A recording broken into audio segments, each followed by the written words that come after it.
श्रोताओं, आज मैं आपको कहानी सुनाने जा रहा हूँ। जैसी नीयत वैसी बरकत। जैसी आपकी सोच होगी वैसी ही आपकी बरकत होगी, वैसी ही आपकी तरक्की होगी। दोस्तों, प्राचीन काल में महाराजा जो चाणक्य थे, चाणक्य नीति जिसे कहते हैं दोस्तों, अगर आप चाणक्य नीति के हिसाब से चलोगे तो कभी धोखा नहीं खाओगे, क्योंकि चाणक्य और चंद्रगुप्त की बहुत ही दोस्ती थी और दोनों लोग एक साथ में रहते थे।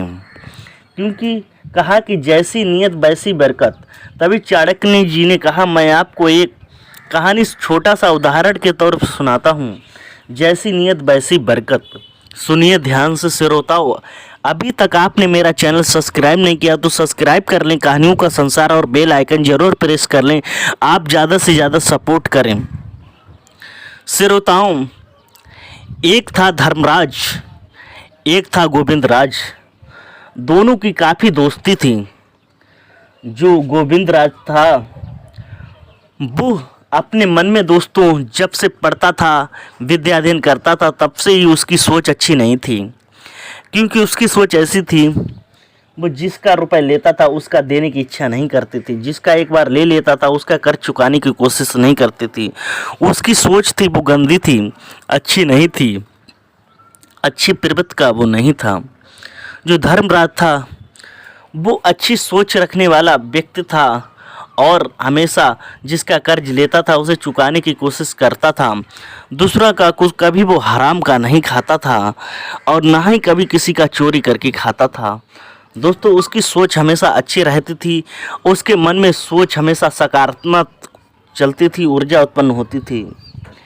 दोस्तों, एक बार की बात है, जो गोविंद राज था उसने बहुत सारे व्यापार किए। व्यापार उसके दिन दुगने रात चौगनी चलने लगे, मगर उसके मन में बेईमानी भरी हुई थी। क्योंकि जिसका कर्ज लेता था उसका देता नहीं था। दोस्तों, कि एक बार उसकी कई दुकानों में आग लग गई और जब वो वहाँ से समुंदर से उसका व्यापार आया तो समुंदर में उसकी जो नाव थी, जहाज था, वो डूब गया, जिससे उसका कई करोड़ों लाखों का घाटा हो गया। जिसकी नीयत साफ नहीं, उसने किसी का कर्जा नहीं लौटाया और चलते चलते ही उसका इतना सारा नुकसान हो गया, जिससे वो लोग कहते हैं श्रोताओं की रोटी को लाले पड़ जाते हैं। क्योंकि उसके घर में नमक तक नहीं रहा, चूल्हा तक नहीं रहा, रोटी के लाले पड़ने लगे। फिर क्या हुआ दोस्तों, उसने कहा, मेरा एक दोस्त है धर्मराज। गोविंद राज ने कहा, चलो आज धर्मराज के पास चलते हैं, उससे कुछ मदद मांगेंगे। दोस्तों, वो चल दिया अपने मित्र धर्मराज के पास। चलते चलते धर्मराज के पास गया। दोस्तों, धर्मराज बहुत बड़ा आदमी बन चुका था, क्योंकि उसकी सोच बढ़िया थी। वो जिसका रुपए लेता था, जिसका कर्ज लेता था, बड़ी ईमानदारी से सफलतापूर्वक उसे वापस करता था। उसके दिमाग में कभी बेईमानी का ख्याल नहीं आया, इसलिए उसके दिन दुगनी रात चौगनी तरक्की होती थी, बरकत होती थी। दोस्तों, जब गोविंद राज उसके पास मित्र धर्मराज के पास गया कि मित्र धर्मराज, मैं आपसे 100 स्वर्ण मुद्रा लेना चाह रहा हूँ, क्योंकि मुझे व्यापार में बहुत बड़ा घाटा हो गया। तो धर्मराज ने कहा, अरे मित्र, अगर मित्र जब समय गिरा हो तो मित्र काम नहीं आएगा तो दोस्ती है किस काम की। दोस्तों, आपको बताते चले मैं कि अगर आपके अच्छे खासे अगर हो फिर काम में नहीं आओ। अगर आपके पास मुसीबत हो तो हमेशा दोस्त दोस्त के काम में आता है, मित्र मित्र के काम में आते हैं। चाहे कोई आपका दुश्मन हो, अगर उस पर मुसीबत हो तो उसके काम आना चाहिए। क्योंकि दोस्तों, तब धर्मराज ने उसे 100 मुद्रा दे दी। जब वो 100 मुद्रा लेके चल दिया और उसकी सोच थी वो बेईमानी की, वो सोचते रहे, मैंने 100 मुद्रा ली, मैं इन्हें वापस नहीं करूँगा। 100 मुद्रा ली मैंने धर्मराज से, इन्हें वापस नहीं करूँगा। 100 मुद्रा ली मैंने, इन्हें वापस नहीं करूँगा। रास्ते में दोस्तों चलते चलते, क्योंकि उसमें पैदल चला जाता था, रास्ते में दोस्तों एक पेड़ पड़ा, उसके नीचे उसने कहा कि बहुत दूर हो गया, चलते चलते मैं थक गया, आराम कर लूँ। आराम करते हुए उसने 100 मुद्रा की पोटली थी, क्योंकि उसकी नीयत साफ नहीं थी, उसने वहीं पे रख दी। कि ईश्वर के मन में जो मंजूर होता है वो ही होता है। कि वहाँ पे चूहा रहते थे, चूहा ने मिट्टी खोदी और वो उसकी जो थैली थी, पोटली, वो वहाँ पे अंदर से डूब गई। अब उसने देखा मेरी पोटली नहीं है, अब वो बहुत परेशान हुआ। फिर वो वापस चल दिया धर्मराज के पास, कहीं कहा मेरी पोटली गिर गई, आप मुझे 100 मुद्रा फिर से दे दीजिए। श्रोता वो फिर से गया धर्मराज के पास।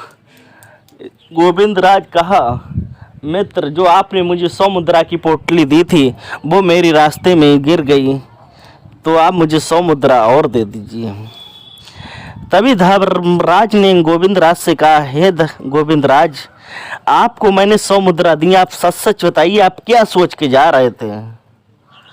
मैं सच सच बताऊं कि मैं ये सोच के जा रहा था कि मैंने आपसे धर्मराज आपसे 100 मुद्रा ली थी, मैं ये वापस नहीं करूंगा, ये वापस नहीं करूंगा, ये वापस नहीं करूंगा, ये सोच के जा रहा था। तभी धर्मराज ने कहा, तुम्हारी गंदी सोच है, पहले इसे बदलो। तभी धर्मराज ने उसे 100 मुद्रा और दी। कहीं जाओ, अब ये कहते हुए सोच के जाओ कि मैं 100 मुद्रा ये जल्दी वापस कर दूंगा।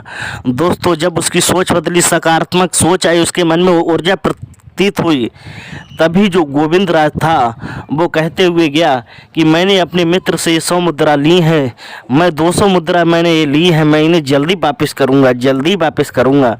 दोस्तों, जब उसकी सोच बदली, वो वहीं स्थान पे आया और जब तक चूहों ने वो मिट्टी हटा दी उसे, फिर से वो 100 पोटली मिल गई दोस्तों, 100 मुद्रा वाली। अब उस पर 200 मुद्रा हो गई। अब वो उसने सोचा कि अब मुझे तो ज़रूरत थी 50 मुद्रा, मैंने 100 ली, इसीलिए मेरी एक खो गई थी। उसने 100 मुद्रा जो थी वो दोबारा फिर से धर्मराज के पास गया कि मित्र, आपने कहा था कि इन्हें जल्दी वापस कर देना। उसने 100 मुद्रा वापस कर दी और 100 मुद्रा दे दी।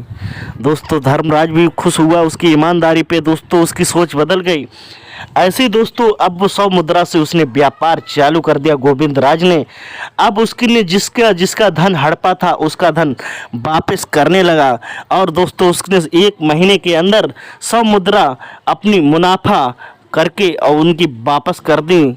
श्रोताओं, फिर जो 100 मुद्रा वापस कर दी, अब उसकी गोविंद राज की दिन चौगुनी रात तरक्की होने लगी। दोस्तों, जिसका उसने धन हड़पा था दोस्तों, सबका वापस कर दिया।